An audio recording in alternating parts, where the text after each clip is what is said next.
రేపల్లె అనే గ్రామంలో సోమయ్య పార్వతి అనే దంపతులు ఉంటున్నారు.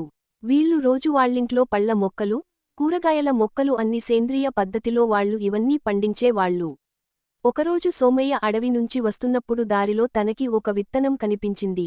అరే ఇదేంటి ఇంత విచిత్రంగా ఉంది ఈ విత్తనం, దీన్ని ఖచ్చితంగా పార్వతికి చూపించాలి.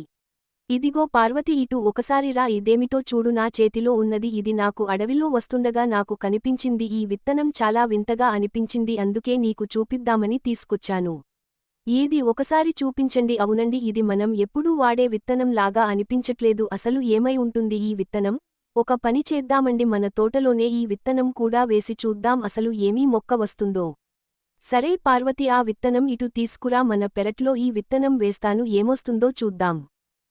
సోమయ్య ఆ విత్తనం తీసుకొని పెరట్లో నాటి దానికి నీళ్లు పోశాడు. సాయంత్రం అయింది. పార్వతి, బాగా ఆకలి వేస్తుంది, కొంచెం అన్నం వడ్డించు.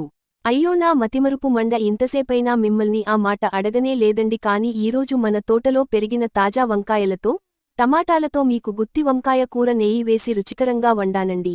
దానితోపాటు మీకు ఇష్టమని కమ్మటి ఆమ్లెట్ కూడా వేశానండి. అబ్బా ఇంకేంటి, నువ్వు చెప్తుంటే నాకు నోరు ఊరిపోతుంది, త్వరగా పెట్టు పార్వతి, ఒక పట్టు పడతా. అలా సరదాగా సోమయ్య పార్వతి మాట్లాడుకుంటూ భూంచేస్తూ ఉండగా పార్వతీ సోమయ్యని ఇలా అడిగింది. అవునండి, నేను మీకు చెప్పటం మరిచిపోయాను, మీ చెల్లెలు భర్తగారు మన ఇంటికి వస్తున్నట్టు కబురు పంపించారు. వామ్మో, వస్తే వాళ్ళ ఆకలికి మన పెరట్లో ఉన్న కాయగూరలు, కూరగాయలు అన్నీ అయిపోతాయి.